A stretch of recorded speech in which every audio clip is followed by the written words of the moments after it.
War report लेकर एक बार फिर आपके सामने हाजिर हूं। मिडिल ईस्ट की तमाम खबरें आप लोगों को बताऊंगा। छोटे छोटे अपडेट हैं बहुत सारे, किसी एक टॉपिक पर खबर नहीं है, बहुत सारी खबरों को समेट कर आपके सामने लेकर आया हूं। शुरुआत करते हैं हमास से। हमास के एक नेता ने बड़ा स्टेटमेंट देते हुए कहा है कि हमास पहले से ज्यादा बड़ी ताकत बनता जा रहा है। दिन ब दिन हमास की ताकत बढ़ती जा रही है। इजराइल के खिलाफ कई प्रतिरोध समूह हमारे साथ आने के लिए तैयार हैं। अब इजराइल को मिलेगी बड़ी सजा। 8 महीने से ज्यादा का वक्त हो चुका है, लेकिन हमास का कहना है कि हमारे साथ और भी ज्यादा संगठन मिलते जा रहे हैं और हमास दिन ब दिन मजबूत होता जा रहा है। और अब हम इजराइल को कड़ी टक्कर देते हुए उसको जरूर हराएंगे। और वाकई में हमास जिस तरह से अब इजराइल के सैनिकों को लगातार रोजाना मार रहा है, इससे एक बात साबित होती है कि हमास की ताकत पहले से कहीं ज्यादा बढ़ रही है।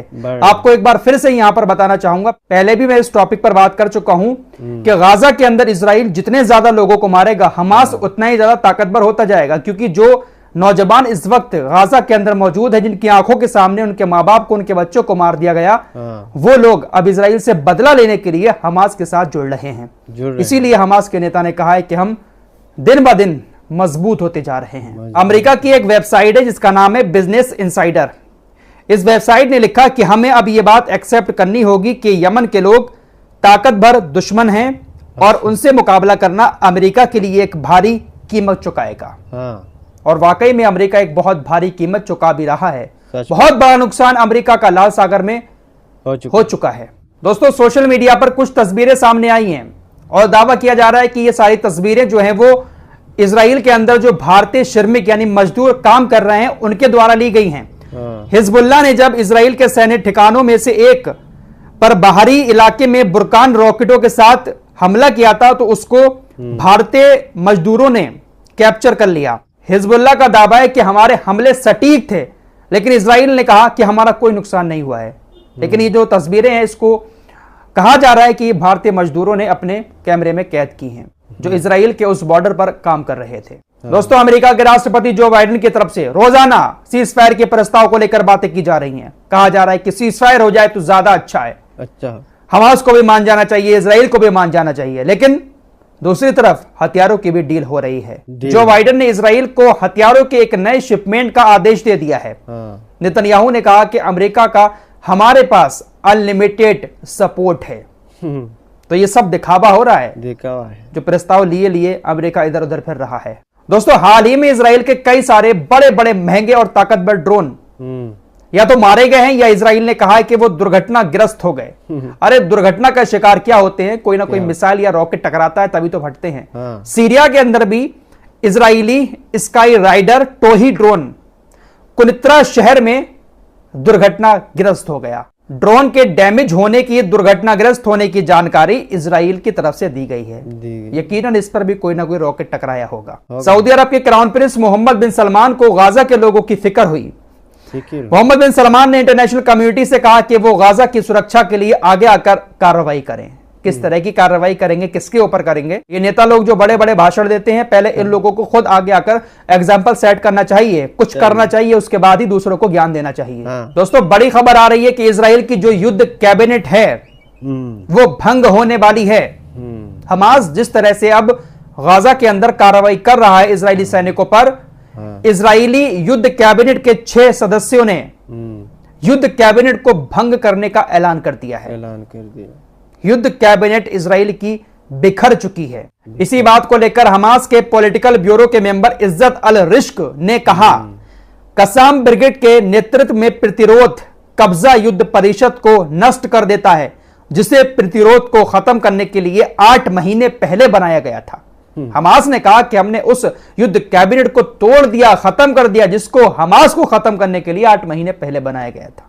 पिछले 8 महीने में इजरायली सैनिकों ने ऐसे ऐसे भयानक मंजर गाजा के अंदर देखे हैं, हमास ने ऐसे ऐसे हमले किए हैं, चीख पुकार सुनकर इतने ज्यादा इजरायली सैनिक घबरा गए कि युद्ध के मैदान से वापस आने के बाद तकरीबन 10,000 ऐसे इजरायली सैनिक हैं जिनके मानसिक संतुलन खराब हो चुके हैं, जिन्होंने इलाज कराने के लिए मनोवैज्ञानिक उपचार कराने के लिए, दिमागी इलाज कराने के लिए डॉक्टरों से अपील की है। दोस्तों 7 अक्टूबर के हमले के बाद से हमास के ऊपर बहुत सारे आरोप लगाए गए, अमेरिका के द्वारा भी, इजराइल के द्वारा भी और भी दुनिया के बड़े बड़े नेताओं के द्वारा कि हमास ने इजरायली महिलाओं के साथ, इजराइल के लोगों के साथ यौन हिंसा की है, यौन उत्पीड़न किया है, बलात्कार किया है, बहुत सारे आरोप लगाए गए, लेकिन कोई भी पुख्ता सबूत अभी तक सामने नहीं आ पाया है। कमला हैरिस जो अमेरिका की हैं, राष्ट्रपति पद की उम्मीदवार है, कहती है कि मुझे डर है कि अधिक बंधकों के छूटने के बाद हमास की यौन हिंसा पर और ज्यादा गवाही बढ़ेगी।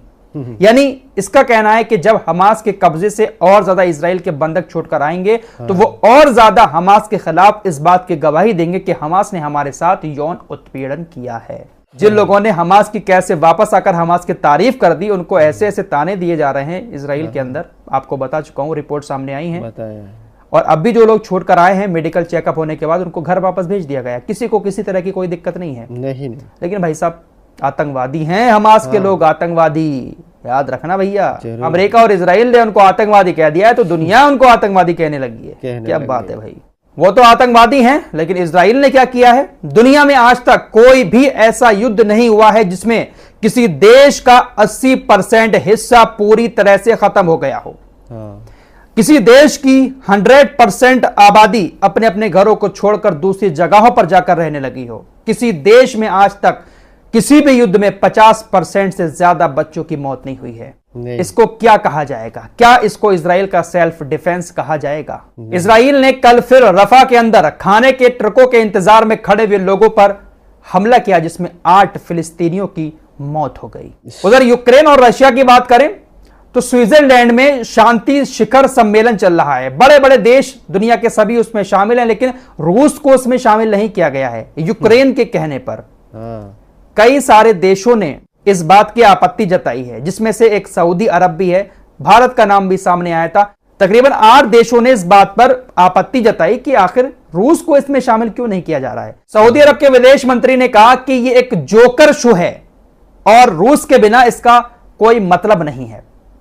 शांति शिखर सम्मेलन हो रहा है और इसमें इजराइल भी शामिल है लेकिन रूस शामिल नहीं है, अमेरिका भी शामिल है। शांति शिखर सम्मेलन, दुनिया में कैसे शांति कायम की जाए, इसको लेकर स्विट्जरलैंड में चल रहा है। ये G7 का हुआ था सम्मेलन, उसमें भी बड़ी बड़ी बातें हुई, लेकिन होता कुछ नहीं है। सब अपने अपने मतलब पर डटे हुए हैं।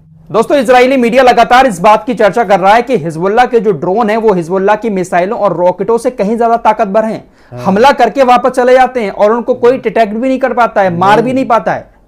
अब एक अखबार लिखता है, इजराइल के एक सुरक्षा संस्थान का कहना है कि 3 महीने के अंदर हिजबुल्लाह ड्रोन को रोकने के लिए एक बेहतर व्यवहारिक तकनीकी समाधान ढूंढ लिया जाएगा। हिजबुल्लाह के ड्रोन को कैसे मारना है, अगले 3 महीने में इसका समाधान हम अपने देश के अंदर ही कर लेंगे। लेकिन 3 महीने तक हिजबुल्लाह क्या कुछ करेगा इजराइल का, उस बॉर्डर पर आप अंदाजा भी नहीं लगा सकते। वैसे ईद का एक टेम्परेरी विराम लिया था, पॉज लिया था हिजबुल्लाह ने, कोई हमले नहीं किए थे, लेकिन ईद के बाद हमले शुरू कर दिए हैं। हदाब यारिन में एक विस्फोटक आत्मघाती ड्रोन के साथ एक मरकबा टैंक को नष्ट करके अपना अभियान हिजबुल्लाह ने फिर से शुरू कर दिया है। तो हिजबुल्लाह के ये ड्रोन जो है ना, ये काफी खतरनाक है और इजराइल को सबसे ज्यादा चोट यही पहुंचा रहे हैं। खबरें और भी बहुत सारी हैं, लेकिन एक ही वीडियो में बताऊंगा तो वीडियो बहुत लंबा हो जाएगा। कुछ और लेटेस्ट अपडेट के साथ जल्द आपके सामने हाजिर होऊंगा। तब तक के लिए अपना ख्याल रखिएगा और चैनल को सब्सक्राइब करके हमारे साथ जुड़ जाइएगा। दोस्तों हमारे वीडियो पसंद आए तो फॉलो सब्सक्राइब जरूर कीजिए और साथ ही साथ शेयर भी कीजिए। मिलते हैं अगले वीडियो में, तब तक के लिए अपना ख्याल रखें। धन्यवाद।